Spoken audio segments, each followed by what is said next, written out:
Et là, moi, je suis là, je regarde le coach, je regarde les boss, je regarde le coach, je lui dis c'est qui le con qui a inventé ce sport de débile, clair. quoi.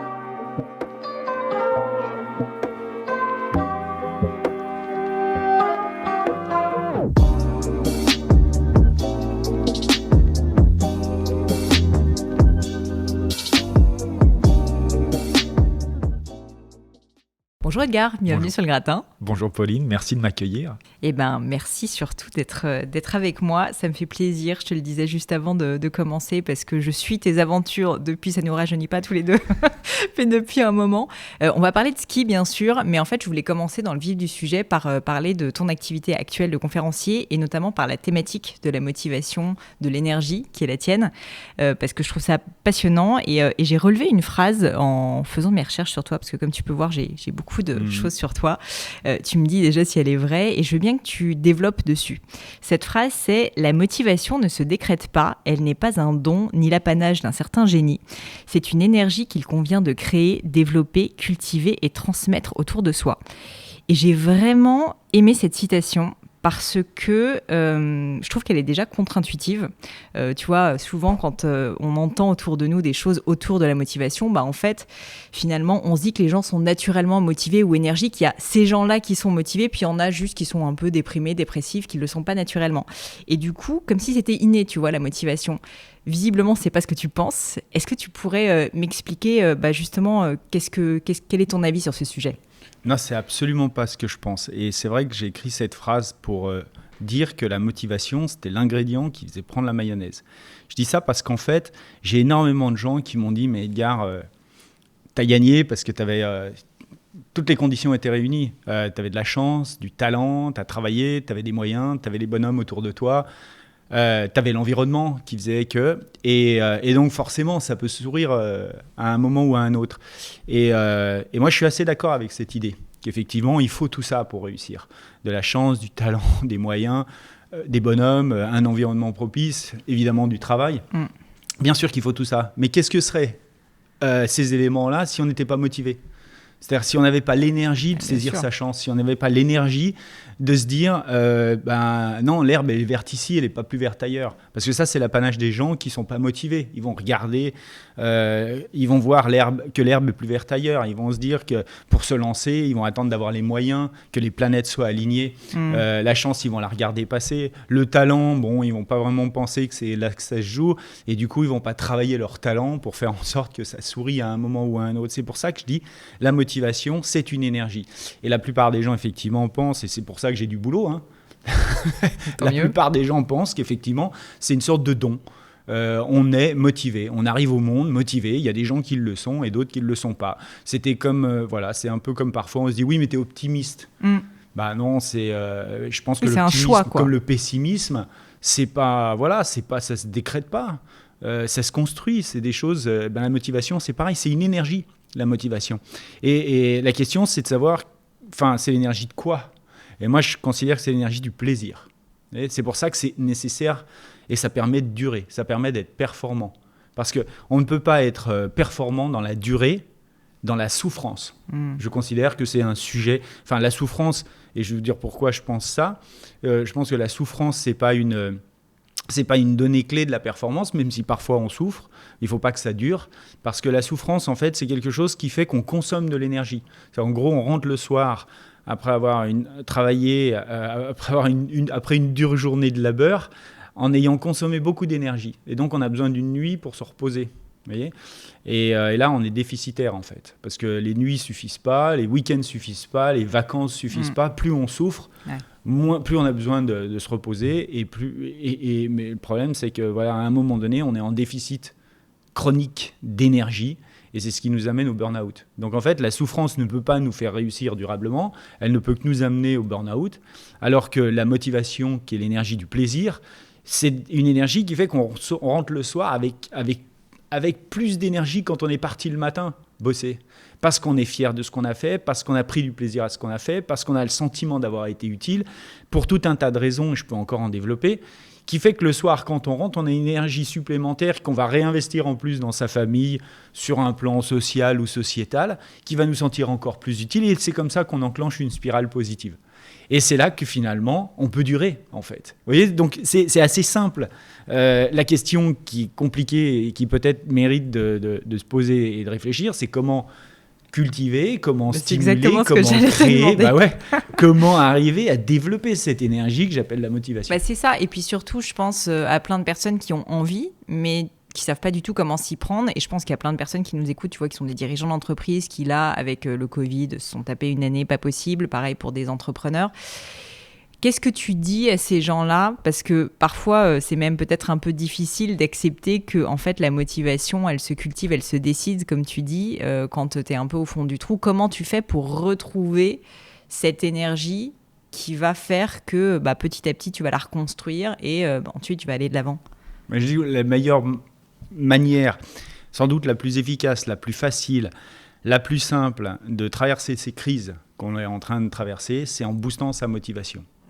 Il y a plusieurs choses qui me font dire ça. La première, c'est qu'une crise, d'abord, c'est une question de contexte, de conjoncture en ce moment, on subit les choses, mais c'est pas parce qu'on les subit qu'on peut pas agir dessus. D'accord ?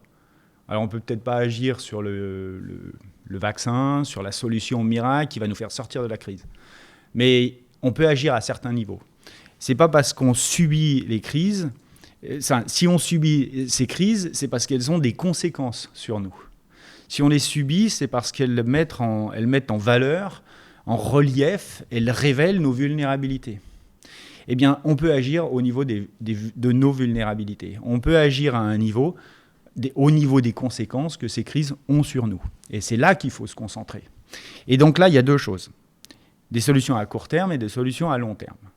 Les solutions à court terme, c'est tout un arsenal de solutions, de petites solutions qui vont nous prémunir du fait qu'on coule.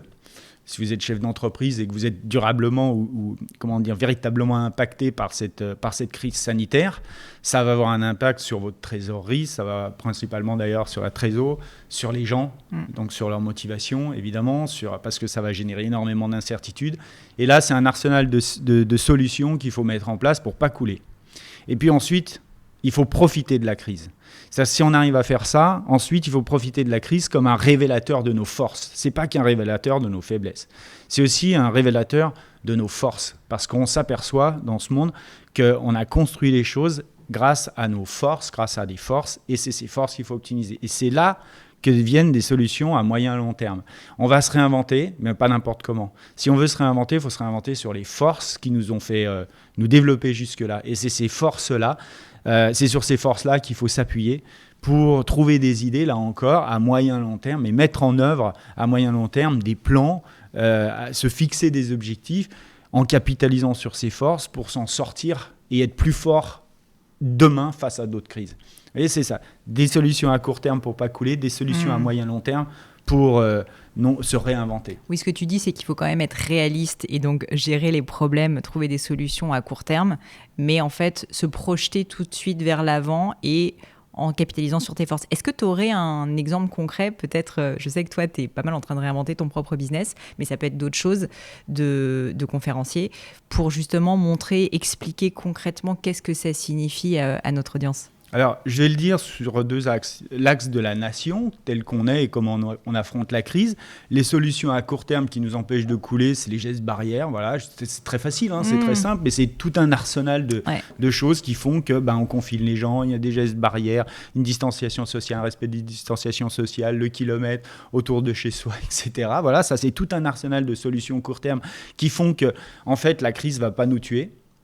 Et puis ensuite, il y a des solutions à moyen long terme sur lesquelles on est tous en train, et je pense qu'on a tous réfléchi dès le premier confinement sur comment on réinvente en fait notre rapport au travail en intégrant le télétravail et en accélérant en fait cette mutation du travail vers du télétravail, du travail à distance, avec tout ce que ça va avoir comme implication sur les espaces de travail, des entreprises qui vont réduire de 20 à 30% leur surface de travail parce qu'il va y avoir plus de gens chez eux, parce que les gens qui vont venir, mais vont être plus nomades qu'avant, et que sur l'impact sur les outils. Ce qu'il faut voir à ce niveau-là, c'est qu'on s'est tellement adapté dans l'urgence qu'on n'a pas posé des fondamentaux organisationnels, des fondamentaux managériaux pour s'adapter au travail à distance. Mais c'est en train de se faire. Mais dans 3 ans, les gens ne voudront plus travailler au bureau 5 jours ou 6 jours par semaine. C'est terminé, ça.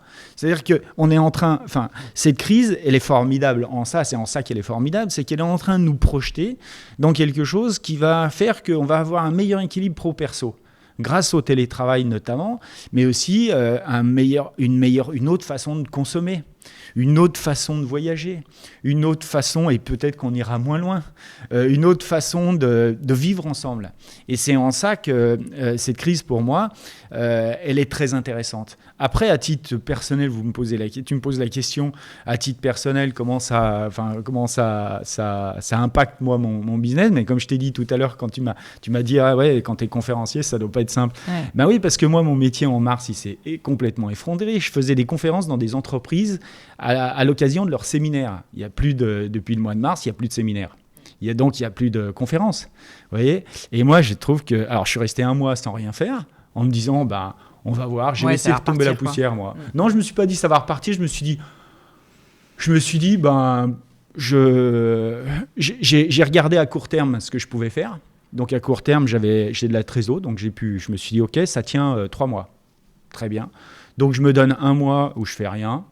Parce qu'il faut laisser retomber la poussière dans ces sens. Il ne faut pas s'énerver dans ces situations-là. J'ai vu plein de mecs, d'ailleurs dans mes collègues conférenciers, s'énerver, faire tout un tas de trucs, vouloir faire des conférences, des machins, bref. Je me suis dit, attends, on va laisser tomber la poussière. Parce que si on m'avait offert 1 mois à rien faire, j'aurais tout de suite pris. Et donc, comme on me l'a offert, j'ai pris. Bah ouais, on dit 1 mois sans bosser, tu restes chez toi, tu fais rien. Beaucoup de gens l'ont vécu comme ça, en vrai. Bah ouais, ce qu'il y a, c'est moi j'ai la chance d'être bien installé au pied de mes montagnes avec une belle vue et tout, donc j'ai pas à me plaindre, c'est sûr. Mais ça, c'est aussi... c'est le fruit du travail que j'ai mené jusque-là. Donc je me plains pas, évidemment. Mais ça me montre que voilà, j'ai bien fait de bosser quand même. J'ai bien fait de faire ce que j'ai fait et de aussi de prioriser des investissements. Moi, j'ai toujours voulu personnellement investir, dans ma qualité de vie, plus que capitaliser, etc. Donc c'était un choix qui s'est révélé judicieux dans la période actuelle. Et donc, c'est pour ça que ça me permet de bien traverser aussi cette crise. Mais pendant 1 mois, je n'ai rien fait. Et au bout d'1 mois, je me suis dit, OK, on va complètement se repositionner, on va inventer autre chose. J'avais une idée dans la tête depuis longtemps. Et j'ai eu enfin le temps, en fait, de mettre cette idée en œuvre. J'avais l'idée de faire des masterclass. Pourquoi j'avais cette idée-là ? Parce qu'en fait, mon business, c'est un business B2B. Je m'adresse à des chefs d'entreprise, des entrepreneurs, des cadres dirigeants qui ont des équipes, qui ont besoin de motiver leurs équipes. Et donc, ils faisaient appel à moi pour ça. Et à chaque fois que je donnais une conférence, j'avais 10 personnes qui venaient me dire « Edgar, franchement, ce que tu nous dis, c'est génial, c'est hyper inspirant. Mais par contre, moi, j'aurais tellement aimé que ma femme entende ça, que mes enfants entendent ça, que mes amis entendent ça. Moi, j'ai des gens qui ont besoin de retrouver de la motivation et ils sont down et ils ont besoin d'entendre ton discours. Comment on fait ? Je sais pas, aller sur mes réseaux sociaux, de temps en temps je publie des trucs, mais c'est nul ça, c'est pas assez quoi. Ouais. Je veux dire, c'est pas ça qui va remotiver les gens, c'est pas quand tu lis 3 posts sur un réseau social que tu vas retrouver d'un coup la lumière quoi. Et donc j'ai développé un projet de masterclass où là je donne tout mon savoir plus des outils pour travailler sur soi et vraiment cultiver, booster, développer cette motivation. Et j'ai pris une première situation de vie qui me paraît totalement en accord avec l'époque, c'est comment rebondir après une crise. Et je dis après une crise, c'est hyper important. D'abord, rebondir, c'est hyper important parce qu'on ne va pas quand même... je ne pense pas que demain, on retrouve le monde d'hier. Donc, si on se laisse aller, si on attend qu'on ait un virus, qu'on ait un vaccin, puis qu'après on ait vacciné tout le monde, et puis qu'on pense que derrière on va se retrouver dans le monde d'avant, à mon avis, on se trompe. Donc vraiment, le rebond, c'est un sujet essentiel.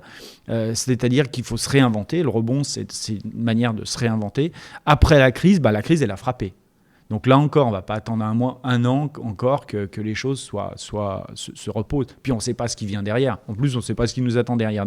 Donc la crise, elle a tapé en janvier, février, mars. Là, on s'est retrouvés confinés, etc. Rebondir après la crise, c'est le plus vite possible après que ça ait tapé, quoi. Et donc, c'est pour ça que pour moi, il faut commencer le plus tôt possible. Alors, j'ai mis du temps à mettre en œuvre la masterclass, puisque j'ai commencé en avril. Fin avril, début mai, à travailler, à écrire, à rédiger, puis à filmer, puis ensuite à mettre en ligne. Et je l'ai mis en ligne en septembre, cette première masterclass. Et là, je suis en train de bosser sur d'autres sujets. Je suis en train de développer tout un tas de trucs. Et honnêtement, ce que j'ai démarré il y a moins d'un an, c'est-à-dire en avril, ne cesse de me... de me booster, de me motiver, de me faire me lever à 5 heures du mat, d'aller rédiger, d'aller faire des choses, parce que je trouve ça totalement passionnant, et c'est pour ça que je suis très content que mon business se soit écroulé, parce que en fait, ça m'ouvre des opportunités mais absolument incroyables. Je découvre un monde, la digitalisation des savoirs et des connaissances, et la manière de les promouvoir et de les vendre, de les commercialiser, que je ne connaissais pas, et je trouve ça absolument fantastique, parce que j'arrive pour une fois, et je trouve que c'est absolument fantastique, parce que tout ce que j'ai fait dans ma vie vient se cristalliser là. C'est-à-dire que j'ai passé 10 ans en équipe de France à développer une expérience. Ensuite, j'ai passé 20 ans à essayer de la modéliser pour la transmettre, cette expérience. Et donc, j'ai fait des formations, tout un tas de formations en coaching, en développement personnel, sur des outils de profil de personnalité, sur la prise de parole, et je connais mon univers, je connais l'entreprise, j'ai investi dans des boîtes, je sais ce que c'est que de développer des boîtes, des PME, des startups, parce que je suis investi dans une PME, dans un réseau de consultants, dans une franchise, dans une startup, dans un speaker bureau. Donc, je suis aux prises aussi avec le truc. C'est-à-dire, non seulement je transmets, mais je fais.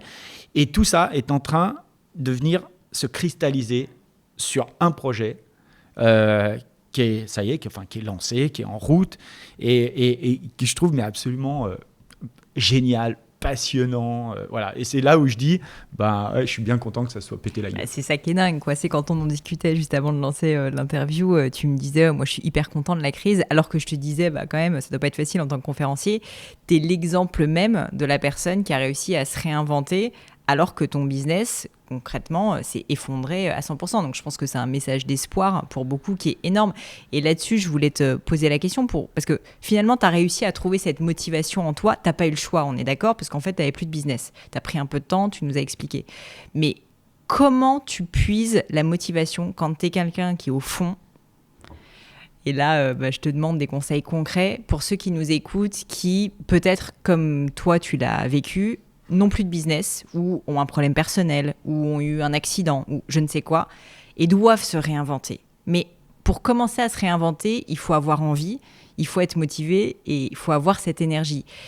Quelles seraient les premières étapes, en fait, pour toi, pour réussir, justement, quand on n'est pas bien, quand on a ses doutes, quand on a cette période, tu vois, de moins bien, pour réussir, tu vois, à se remettre le pied à l'étrier? J'ai une masterclass là-dessus, donc. Et ben voilà. C'est la solution. Mais ce qui est génial, c'est non, mais je vais faire un peu d'auto-promo pour la masterclass, parce que c'est l'outil qui est juste assez génial, parce que d'abord c'est facile, c'est accessible 24/24, et dedans il y a ce contenu, et ce contenu, alors qu'est-ce qu'il y a dedans, parce que c'est ça qui est intéressant, et c'est ça qui peut permettre effectivement il faut pas croire que les gens, on va retrouver une motivation comme ça en claquant des doigts, hein, ça c'est déjà la première chose. Si vous voulez, avant d'être déjà dans le demain et dans la motivation, dans retrouver cette énergie qui va faire que, il faut d'abord un peu stopper la spirale infernale. Parce que les gens qui, petit à petit, comme ça, rentrent dans une spirale de doute, dans une spirale d'échec, de doute, de négative en fait, hein, ce que j'appelle la spirale infernale, ce que j'appelle en conférence la spirale du gros con dans le sport, hein, c'est carrément ça. La spirale du gros con dans le sport. J'appelle ça la spirale du gros con dans le sport. C'est-à-dire... Petite parenthèse, tu peux nous expliquer pourquoi tu appelles ça comme ça ? Parce que je l'ai vécu, que je suis un gros con dans le sport. D'accord. C'était ma période gros con dans le sport. Et je l'ai vécu en plus au moment où je m'y attendais le moins, j'étais champion olympique. Et ça veut dire que quand quoi, j'ai la spirale réussi- du gros con dans le sport? Qu'est-ce que tu veux dire? Et ça veut dire que au moment où j'avais tout gagné, tout réussi, je suis rentré dans cette spirale qui m'a amené à la blessure. C'est-à-dire, j'étais champion olympique, 1 an après, j'étais dans un lit d'hôpital. Et je ne suis pas arrivé dans le lit d'hôpital par hasard. Je suis arrivé dans mon lit d'hôpital parce que j'ai commencé, à partir du lendemain où j'étais champion olympique et où j'avais réalisé mon rêve, c'est-à-dire j'étais indiscutablement le meilleur skieur du monde, puisque j'étais champion de France, d'Europe, du monde, numéro 1 mondial et champion olympique. J'avais tous les titres en poche. D'accord ? Et donc, en fait, il s'est passé quelque chose. Voilà, j'ai considéré que j'avais réalisé mon rêve et je me suis mis à procrastiner.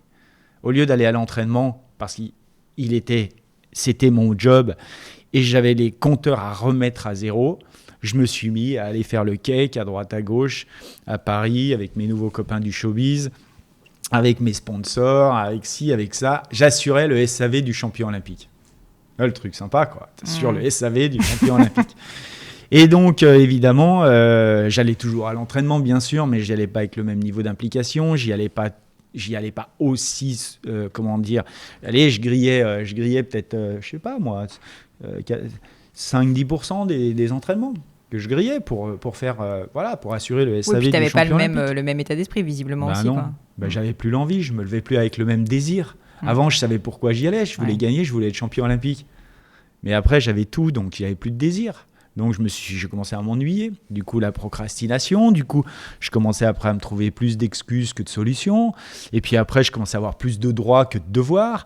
Et puis après, je commençais à demander des moyens supplémentaires sans garantir un niveau de résultat à peu près identique, conforme à ce que je valais. Après, j'ai commencé à prendre des risques. Et puis, enfin, je me suis blessé. D'accord ? C'est ça la spirale du gros con. C'est-à-dire qu'on rentre dans une phase où... et c'est une phase qui est extrêmement délicate. Et je vais vous dire pourquoi c'est la plus délicate. C'est parce qu'en fait, c'est une phase dans laquelle on est dans le déni total de soi. Mais c'est ça, j'allais te dire, est-ce que tu t'en rends compte? Mais bien évidemment que non. Non. C'est pour ça qu'elle est extrêmement difficile à stopper. C'est pour ça qu'on se trouve des excuses. C'est pour ça qu'on rejette la faute sur les autres. C'est pour ça qu'on demande des moyens supplémentaires. Tu avais des personnes à l'époque qui te disaient t'es en train de rentrer dans la spirale du gros con, alors pas comme bien ça. Sûr. Bien sûr. Et Nano, qui était mon entraîneur, avec qui j'ai discuté il n'y a pas longtemps, qui a suivi, qui a regardé ma masterclass et qui m'a dit « Edgar, je t'avais dit un truc et il n'a pas écouté. » Et d'ailleurs, je dis dans la masterclass qu'effectivement, je n'ai pas voulu les écouter. Je n'ai pas eu cette maturité pour les écouter. Nano m'avait dit « Tu as 3 jours. Pendant 3 jours, tu peux faire la fête, tu fais tout ce que tu veux, mais dans 3 jours, tu reviens sur la piste, tu remets les compteurs à zéro et on y retourne. » Et je ne l'ai pas écouté. Et j'en ai fait qu'à ma tête. Et j'ai fait mon champion. Et j'ai joué à mon champion.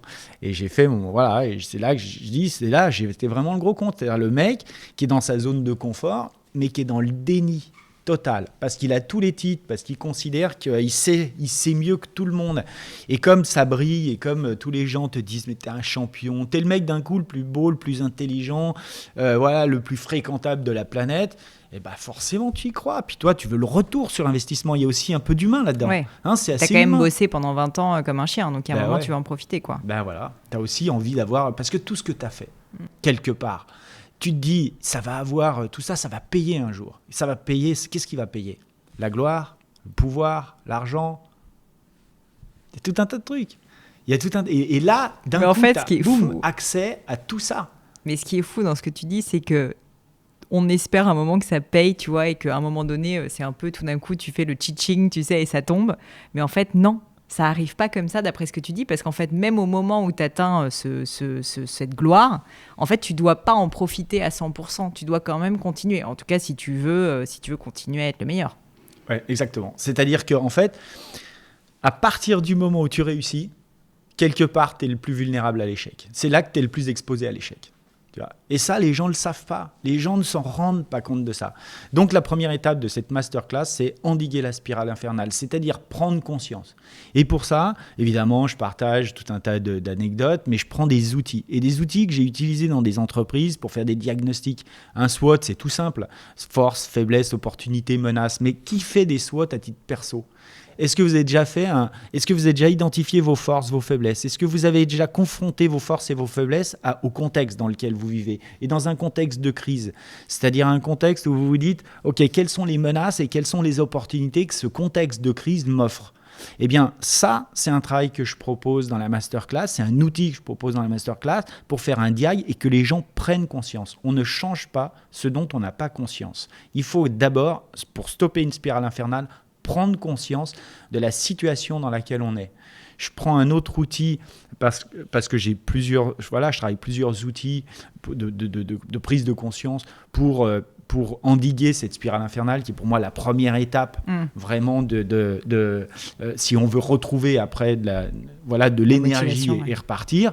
Ça s'appelle un SPIR, c'est une technique de questionnement, c'est un questionnement stratégique que l'on utilise en coaching individuel qui consiste à dire quelle est la situation, quelle est la problématique liée à la situation, qu'est-ce qui se passe si tu fais rien, qu'est-ce que tu veux à la place? Grosso modo, voilà l'enchaînement de questionnements stratégiques que je propose et que les gens vont faire. Et ce qui est génial, c'est que les gens, ils bossent chez eux avec ça. Ils ont un workbook, ils ont un cahier d'exercice, ils ont toutes les questions, ils ont de l'espace pour mettre leurs propres réponses, ils bossent chez eux. Je fais une visioconférence avec eux pour les coacher, pour les suivre, pour ceux qui le souhaitent.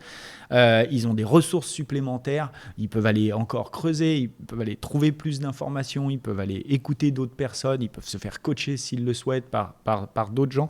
Et l'idée, c'est qu'ils avancent. Et c'est ça que je trouve fantastique, c'est que moi, je me suis complètement, voilà, c'est ce que je disais tout à l'heure, je me suis complètement réinventé, mais tout se cristallise là-dessus. Et donc, j'amène vraiment les gens, grâce à cette masterclass, à bosser sur eux.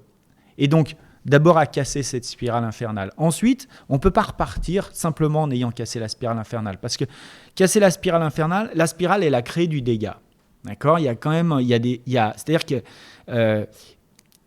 il y a des choses qu'on a un peu oubliées. Et arrêter la spirale infernale, c'est prendre conscience de ce qu'on a oublié. Mais après, il faut reposer les fondamentaux. Et donc, le pourquoi vous faites ça ? C'était quoi le but ? C'était quoi le sens de ça ? Mais revenir à la base. Voilà. Pourquoi vous avez fait ça ? Repartir sur des bases. Donc toi, concrètement, quand tu as eu la blessure, en fait, ça t'a forcé à te reposer, quoi. Exactement. Et à confiné te poser les questions. Tu étais confiné à l'hôpital. Exactement. Et donc là, tu as fait ton, entre guillemets, SWOT, pas forcément consciemment, mais en tout cas, tu as été obligé de te remettre un peu en cause. Et c'est après seulement que tu peux commencer à dire, OK, mais en fait, pourquoi est-ce que je faisais ça à la base ? Pourquoi est-ce que je voulais être champion du monde ? Qu'est-ce qui me faisait vibrer ? Et du coup, c'était quoi la réponse pour toi ? C'était le plaisir ? C'était très simple. C'était le bonheur. Le plaisir, c'est le bonheur. J'étais heureux de faire du ski. Pas pour frétiller du nombril, pas pour me la péter devant mes copains ou me la péter devant des jolies filles qui passaient sur le télésiège au-dessus et qui pouvaient dire « Ouais, Edgar, c'est génial, tu frétilles bien du nombril !» C'était pas ça. J'aimais ce sport parce qu'il répondait à mes besoins, des besoins que j'ai, qui sont des besoins psychologiques en fait, de dehors. J'ai de l'énergie, j'ai besoin de la dépenser, j'ai besoin de me défouler. Si je fais pas ça, je deviens infernable, insupportable. Donc j'ai besoin d'aller me défouler. Le sport est un fantastique défouloir pour moi. Le ski de boss est encore plus. Donc je le faisais pour ça. Je le faisais parce que je me sentais libre. J'aimais faire du ski, je voyageais, j'aimais découvrir. Je rencontrais des gens, des cultures. Moi, à 18 ans, je faisais 2 fois le tour du monde grâce au ski. C'était un truc énorme. C'était fantastique pour moi. Et tout ça était pour moi beaucoup plus productif que d'être à l'école. Donc j'ai investi du temps et j'ai aimé ça. Et j'ai fait ça avec des gens. Le challenge de la compétition, moi j'avais besoin de voir ce que j'avais dans le ventre. Moi je ne sais pas ce que j'ai dans le ventre. Je suis né, mais je ne sais pas. Moi, j'avais venu me dire, Edgar, tu peux être champion olympique. Tu vois, Edgar, je vais te dire comment il faut être champion olympique. Moi, jamais personne n'est venu me dire. J'avais besoin de ça. Et donc, je me suis challengé là-dessus. Et je veux dire, la plupart des gens n'osent pas se challenger, s'exposer, s'engager. C'est dommage. C'est incroyable. Si vous voulez voir les ressources que vous avez au fond de vous, il faut vous exposer. À un moment donné, il faut s'engager. Il faut se fixer des objectifs. Il faut rêver, quoi, voir les choses en grand et puis essayer d'y aller, quoi. Moi, je suis un feignant à la base. Eh ben, si j'ai pas des grands rêves, je reste au lit parce que je suis feignant. Donc, il faut je sais ce que j'ai dans le ventre pour le coup. Et je sais que pour contourner ce côté un peu feignant, il faut que j'ai des trucs qui me fassent vraiment vibrer. Sinon, je reste au lit. Moi, j'ai pas. Enfin, alors après, ça va m'impacter parce que je suis pas rentier non plus. Donc, ça va m'impacter, c'est sûr. Mais voilà, il y a ce côté. Voilà, je faisais ça parce que en fait, j'étais heureux de faire ça.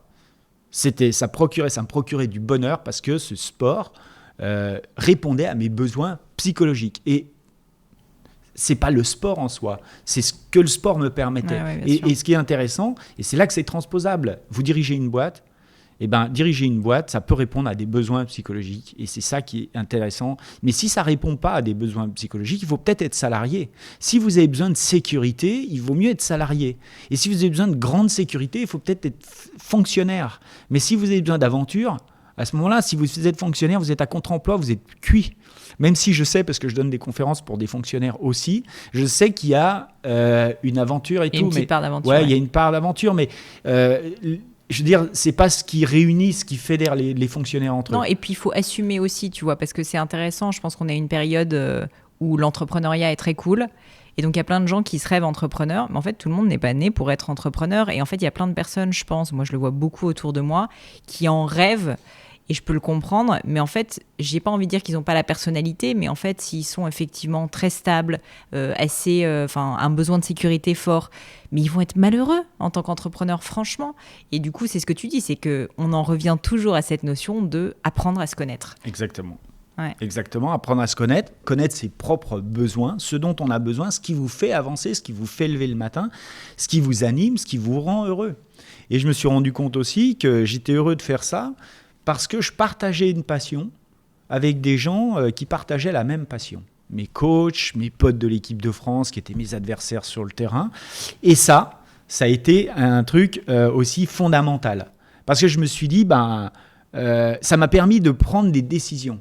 Et vous savez, quand vous êtes dans des situations de crise, ça c'est vraiment important que je le dise, parce que ça répond à ta question de « ouais, mais quand on n'a pas la pêche et qu'il faut retrouver la motivation, on ne retrouve pas la motivation.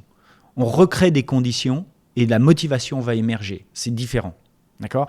Donc, pour recréer les conditions pour que la motivation ensuite émerge, d'abord, on repose des fondamentaux. Qu'est-ce qui nous fait vibrer ? C'est quoi le sens qu'on donne derrière ? Et puis ensuite, on va prendre des décisions. Dans ces situations, il n'y a pas de bonne ni de mauvaise décision. Peu importe. Quoi que vous preniez comme décision, je veux dire, quelle que soit la décision que vous preniez, vous saurez pas si elle est bonne ou si elle n'est pas bonne. Mais de toute façon, ce qui va faire que la décision va produire du résultat, ça sera son exécution. D'accord ? Vous pouvez être très motivé, avoir une décision moyenne, vous en ferez quelque chose de grand. Vous pouvez avoir une décision géniale qui s'impose comme une révélation. Si vous la mettez mal en exécution parce que vous n'avez pas cette motivation, cette envie d'en faire quelque chose, vous aurez des résultats mauvais. Avec une super décision. Donc c'est pas la décision qui compte. Mais il faut prendre des décisions dans ces situations. Moi, j'avais le choix entre 3 choses. J'arrête le sport à ce moment-là sur un lit d'hôpital. Ouais. Je prends une année sabbatique ou j'y retourne. J'ai fait le choix d'y retourner. Parce que c'était la décision qui me motivait le plus. C'était la décision qui me faisait le plus envie. Arrêter, j'avais pas envie d'arrêter sur un échec. Prendre une année sabbatique, j'y crois pas, moi, le retour hypothétique du champion qui a pris un an sabbatique. J'y crois pas. Voilà. Donc, la décision qui me convenait le plus, c'était celle qui me motivait le plus, c'était celle qui me motivait le plus en termes d'espoir. Pas en termes de lever le matin, c'était pas encore le sujet. Mais en termes d'espoir, c'était celle qui correspondait le plus à mes aspirations. Et donc, j'ai pris cette décision, pas qu'elle était meilleure que les autres, mais parce qu'elle me stimulait plus que les autres. Et donc, à partir de là, il a fallu ensuite recréer des conditions pour que cette décision, elle produise le résultat escompté. Ça voulait dire me refixer un vrai objectif, clair, facile à atteindre. Et là, dans la masterclass, je propose un SMART.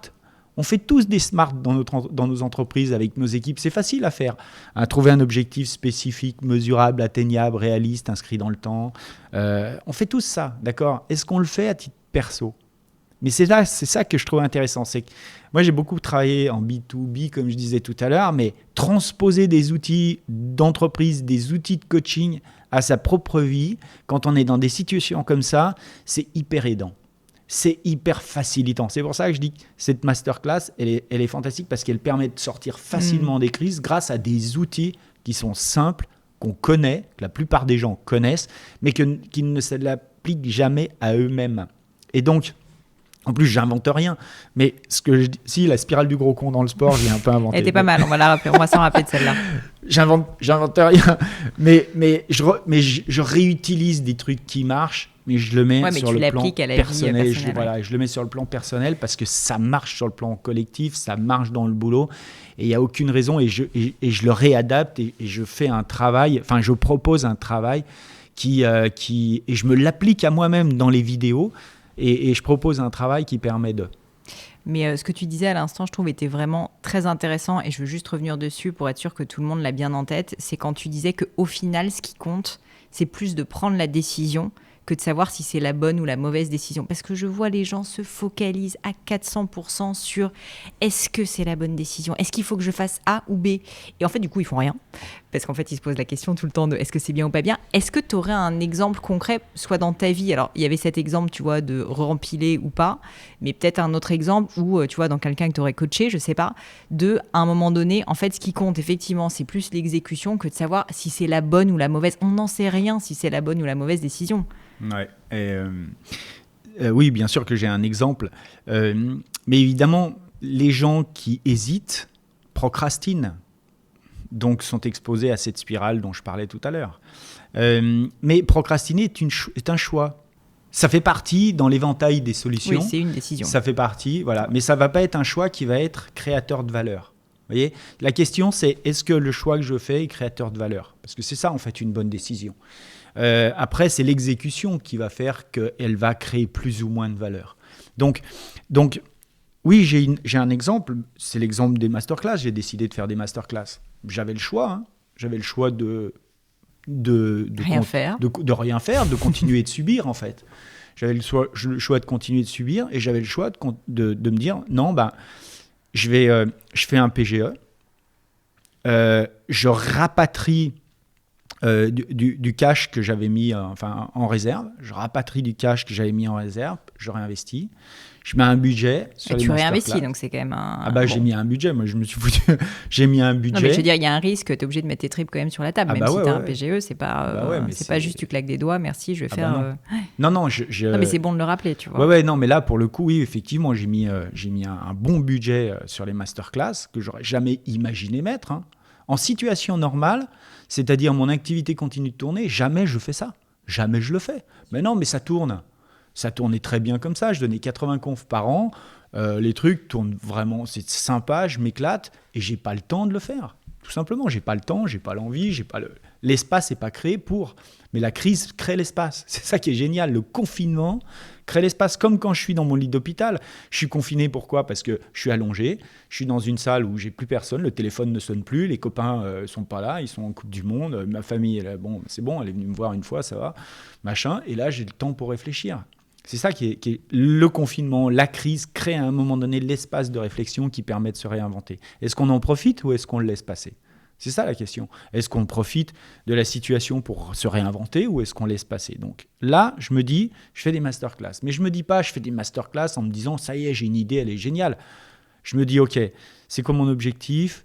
Quel est le plan d'action ? Quels moyens je me donne pour y arriver ? Donc, c'est-à-dire que je reconstruis méthodiquement. J'ai écouté ton podcast sur le... Moi, j'ai mis à la méthode, donc sur la méthode. Ouais, avec le business plan et tout. Bravo, c'est super. Je vais être client bientôt, tu vas voir. Parfait.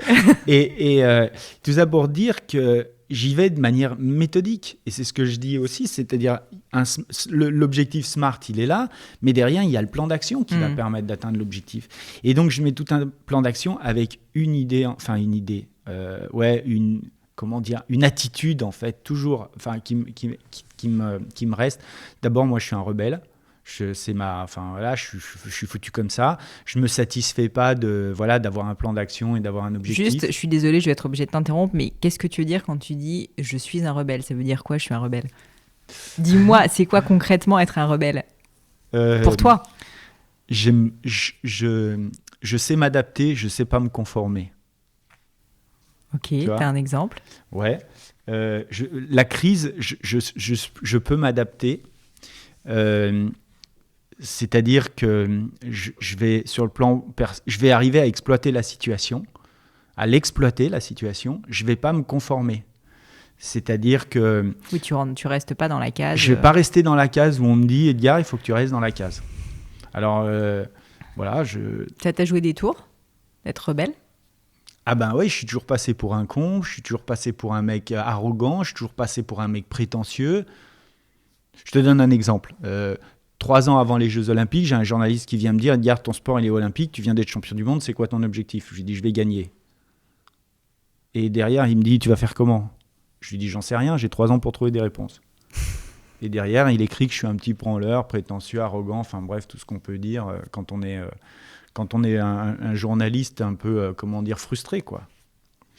Heureusement, ils ne le sont pas tous, mais celui-là, il devait l'être. Ça devait le perturber qu'un mec dise « je vais gagner » alors qu'il ne l'a pas fait.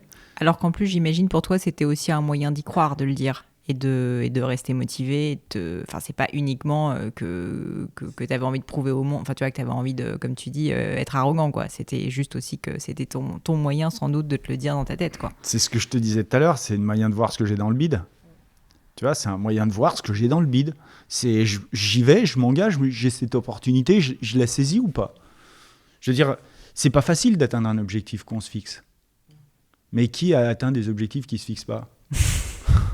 Non mais, je veux dire, à un moment donné, on est rendu à ça. Hein. Et donc là, je m'engage. Effectivement, là, je m'implique, je m'engage, j'y vais, je m'expose. Voilà. Et je m'expose pour voir ce que j'ai dans le bide. C'est ça aussi qu'il faut réaliser. C'est quand tu dis ça, tu t'exposes. Bah oui. Il faut assumer. Tu t'exposes et à quoi on s'expose? À l'échec. Qu'est-ce qui se passe si tu te plantes? C'est ça la grande peur des gens. Les gens n'osent pas s'engager parce qu'ils ont peur de perdre. Mais comment voulez-vous gagner si vous avez peur de perdre? Comment voulez-vous réaliser de grandes choses si vous n'êtes pas prêt à perdre beaucoup, à perdre votre légitimité, votre crédibilité, à perdre votre statut, à perdre... Comment voulez-vous être capable de réussir de grandes choses si vous n'êtes pas prêt à tout perdre? Je veux dire, c'est pas possible. Réussir, c'est une prise de risque permanente. C'est une prise de risque permanente de réussir. C'est tous les jours, on prend des risques pour progresser, pour casser les règles, pour repousser les limites, pour expandre son potentiel. Et c'est en ça que je suis un rebelle.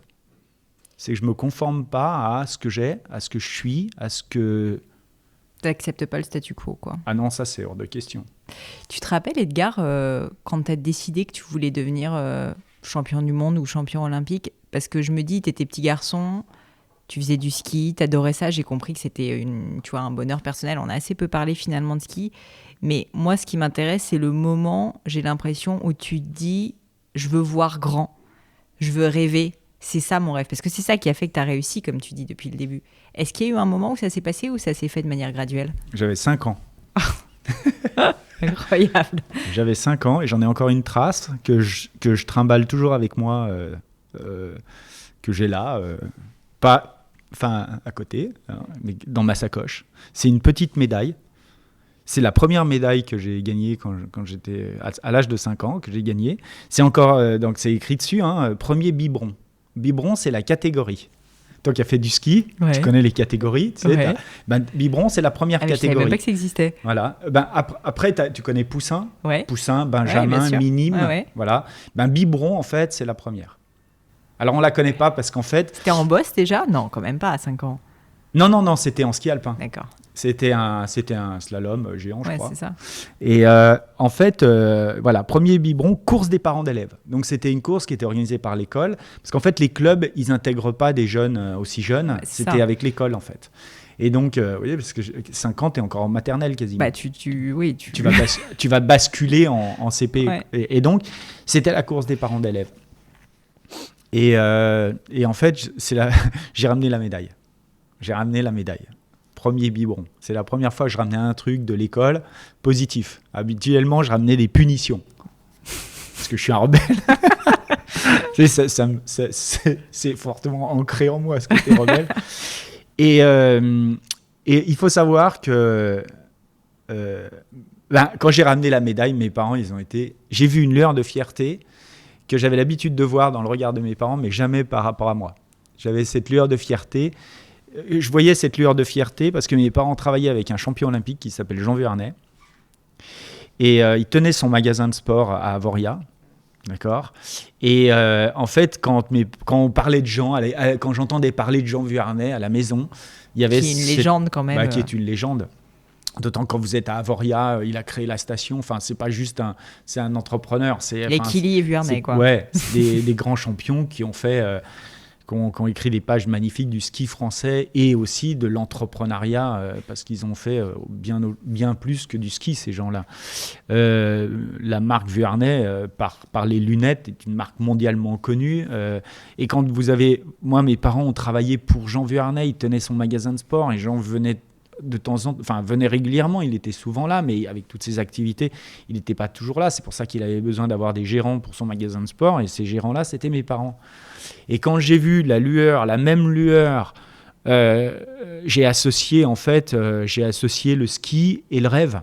Et je me suis dit, moi aussi, quand je serai grand, si je veux mes parents, parce que quand tu as 5 ans, tes parents, c'est tout pour toi, tu vois, et quand tu as 5 ans, tu as envie de briller dans le regard, et si tu veux que ça dure, tu te dis que faudrait qu'un jour, moi aussi, je sois le grand skieur, quoi.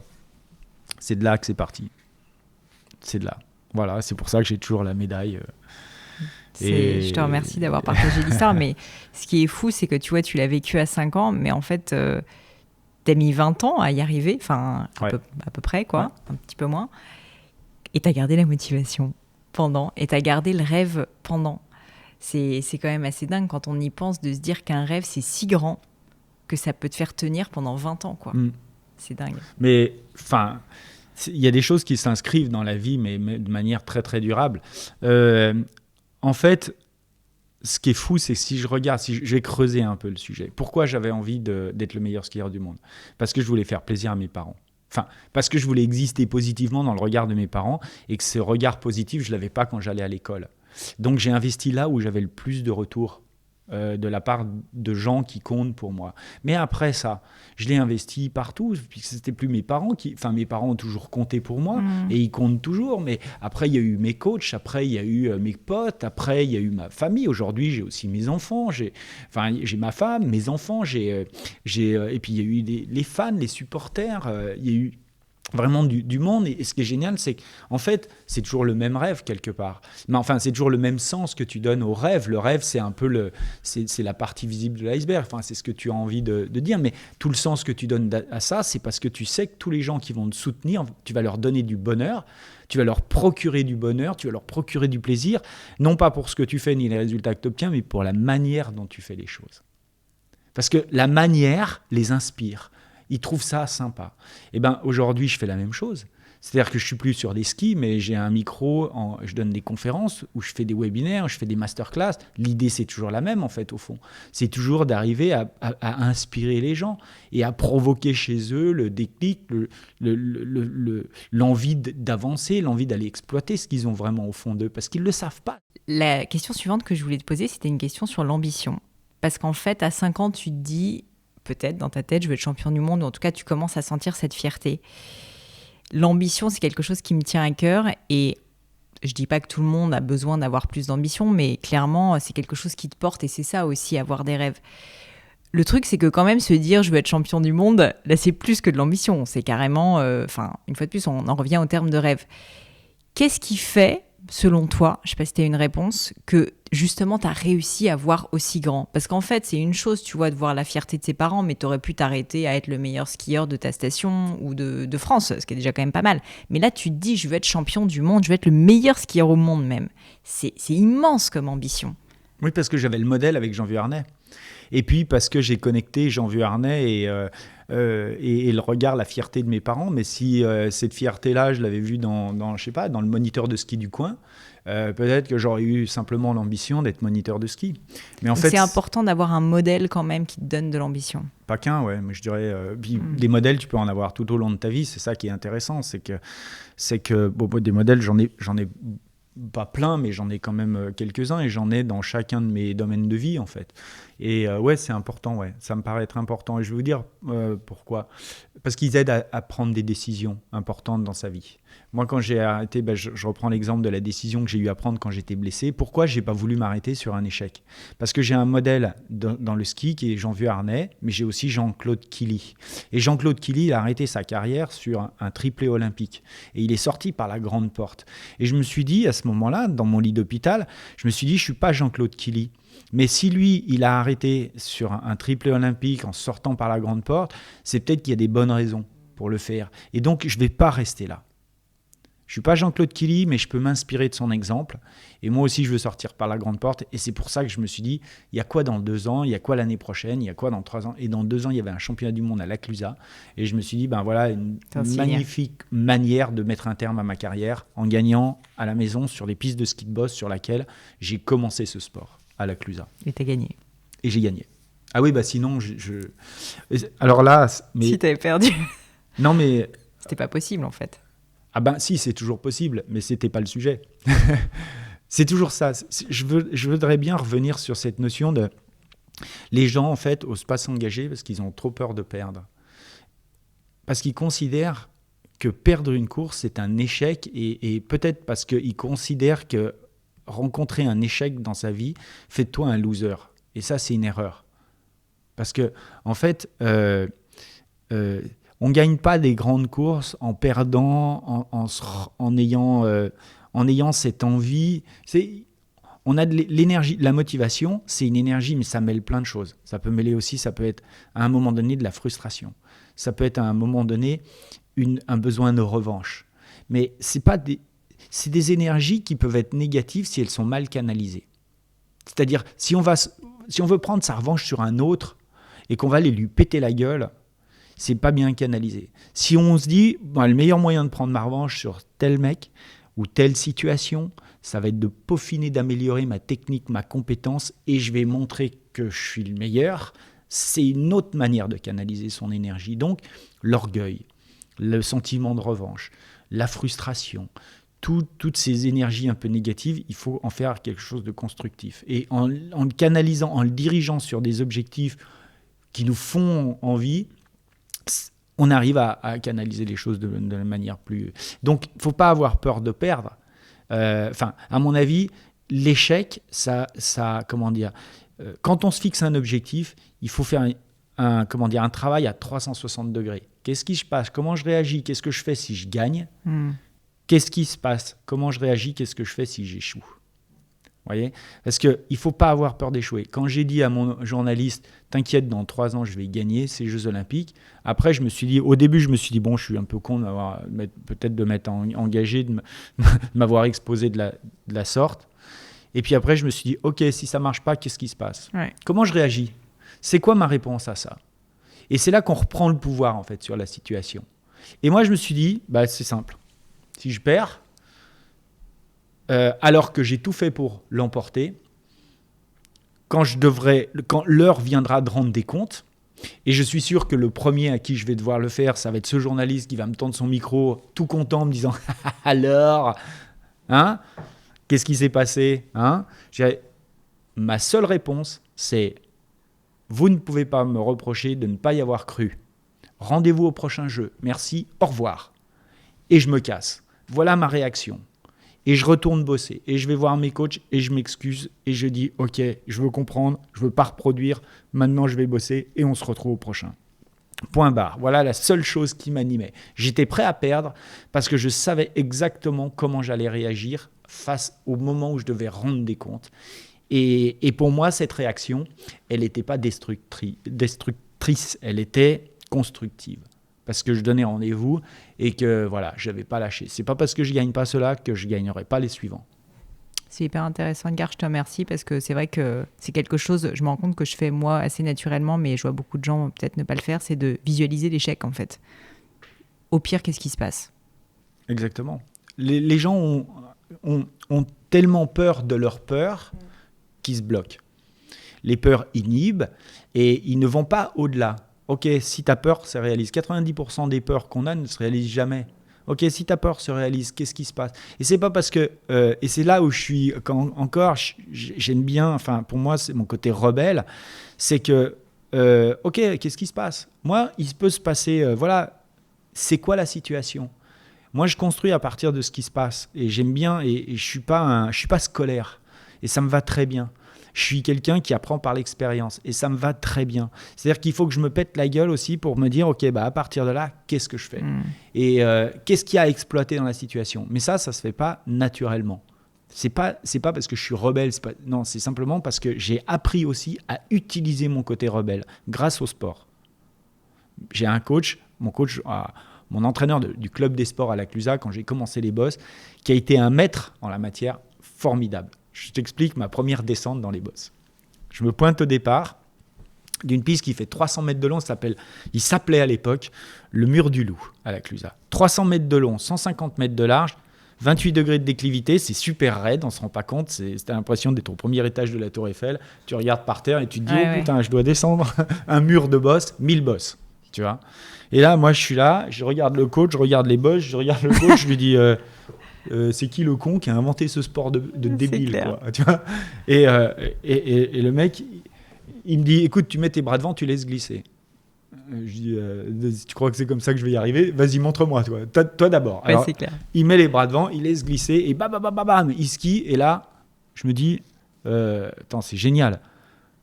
On a l'impression quand il skie qu'il n'y a pas de boss. Il suffit de mettre les bras devant et de laisser glisser, tu vois. Donc moi, je mets les 2 bras devant, je reprends confiance, je mets les bras devant, je laisse glisser. Mais au bout de 5 virages, tu t'éclates. J'avais plus les bras devant. J'avais les bras au-dessus de la tête et je m'explose la gueule. Tu vois, je me relève, je repars, je m'explose la gueule au bout de 3 virages et ainsi de suite jusqu'en bas de la piste. Le coach avait mis peut-être 32, 33 secondes pour descendre la piste. Moi, j'ai mis 8 minutes.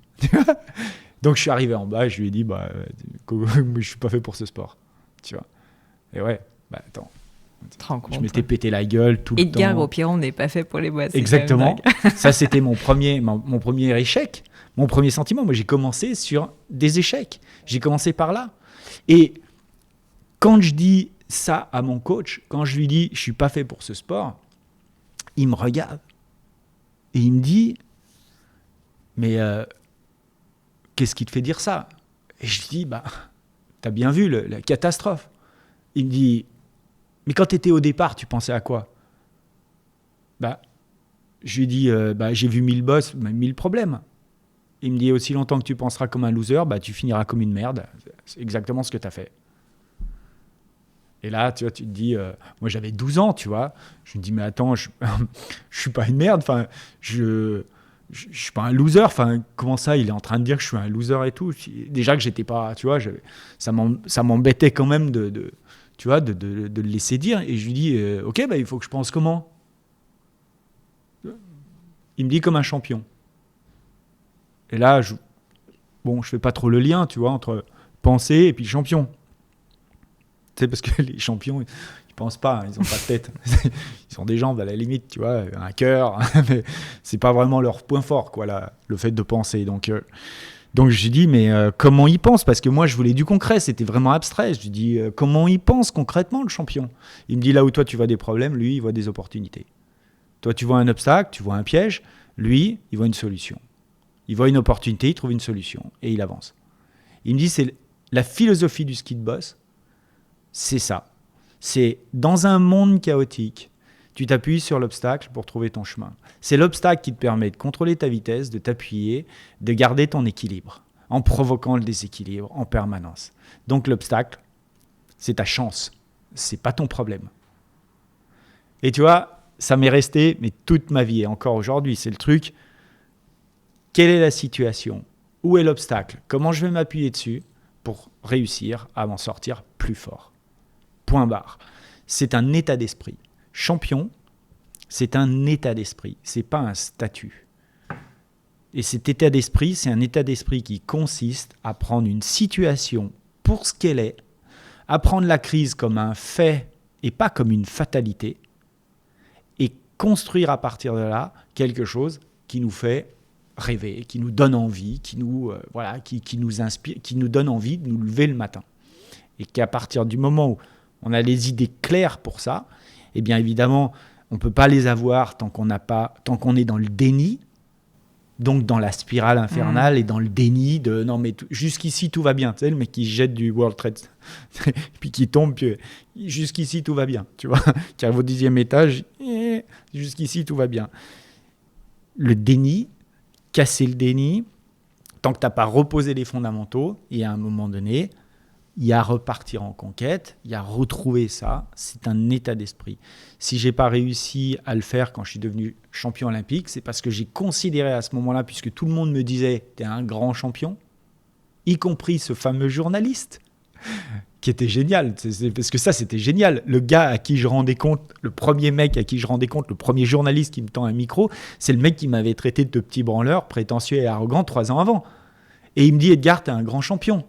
Et moi, je me retourne, je lui dis, t'as vu la ligne d'arrivée? Parce qu'on était dans la raquette d'arrivée, il était dans ce qu'on appelle la mixed zone, tu sais, là où Nelson Montfort fait ses interviews. Ouais. C'était pas Nelson. Hein.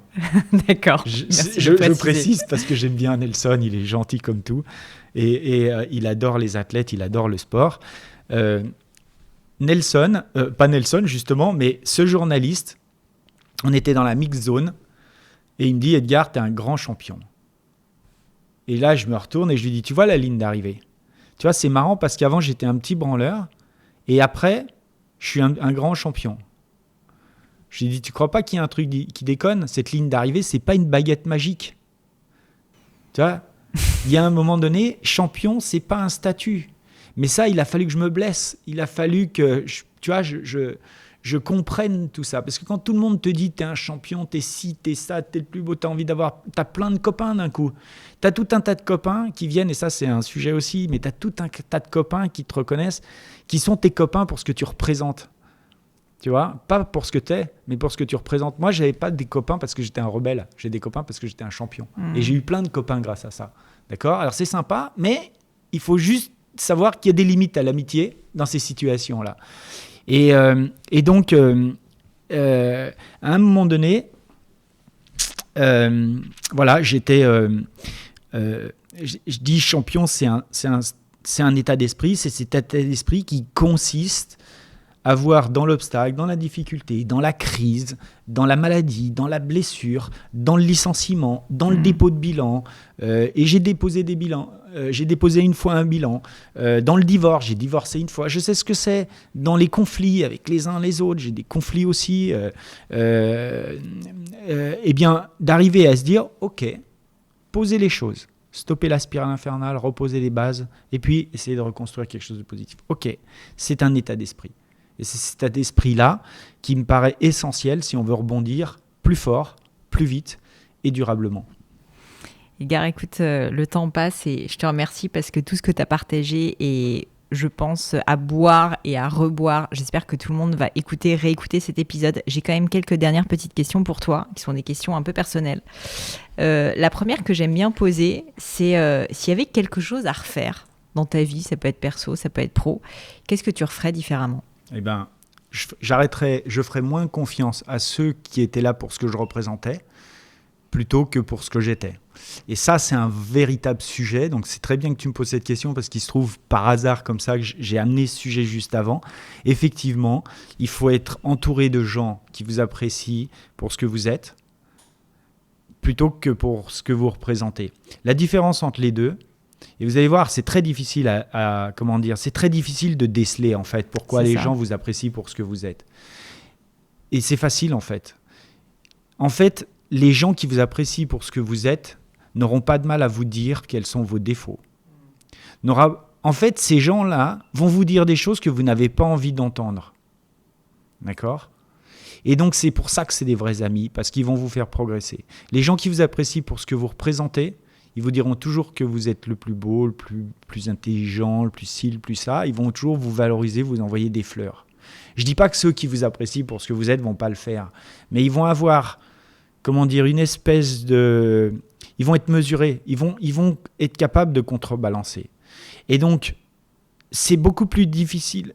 C'est pour ça que je dis, les amis qui vous apprécient pour ce que vous représentez vont vous envoyer des fleurs, vont être sympas, vont ci, vont ça, pour pouvoir profiter en fait de la lumière, de l'aura, de ce que vous pouvez leur apporter. Et donc ça, il faut mettre ses limites. Je ne dis pas qu'il ne faut pas en avoir, je ne dis pas qu'il faut les éjecter de votre réseau, non, pas du tout. Il faut juste mettre ses limites. Parce qu'à un moment donné, vous serez déçus par ces gens qui, quelque part, profitent un peu de ce qui vous aide, ce que vous avez, ce que vous faites. Donc il faut arriver à mettre ses limites avec ces gens-là. C'est pour ça que je pense que c'est une amitié qui est conditionnée. Et donc, si je devais refaire des choses, il y a des gens, effectivement, avec lesquels j'aurais mis des limites beaucoup plus tôt. Voilà. Parce que quand tu n'arrives pas à mettre des limites, après tu rentres dans les conflits, et ces conflits te pourrissent la vie. Donc voilà, s'il y avait des choses à refaire, celle-ci en est une essentielle, importante, très importante. Une autre question, c'est est-ce qu'il y a une maxime, une citation, peut-être quelque chose en plus que tu voudrais nous partager et qui te plaise particulièrement?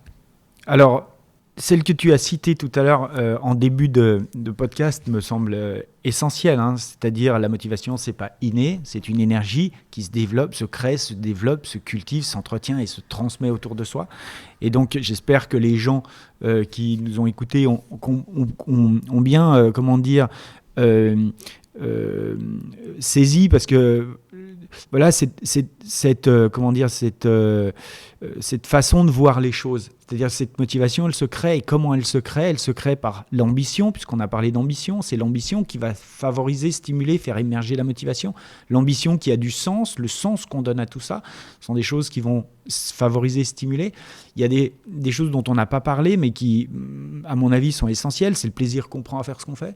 C'est le désir de progresser et de grandir. On en a un peu parlé. C'est l'éthique, la fierté de la manière dont on fait les choses, hein, c'est-à-dire les valeurs qu'on défend, qui nous ont forgé en tant que personnes, qu'on a reçues dans l'éducation qui était la nôtre, mais aussi à travers les expériences, hein, et qui nous aident à prendre des décisions et à avancer. C'est les modèles qui sont les nôtres, on en a parlé, les modèles qui nous inspirent et qui nous font avancer. C'est les équipes, les gens, j'ai parlé de Nano Pourtier, c'est les gens avec qui on construit, on co-construit la performance. Voilà tout un tas d'ingrédients qui, bien réunis, bien canalisés, nous font émerger chez nous cette motivation. Donc qui n'est pas innée, mais qui bien se construit, se cultive et nous aide à être performants.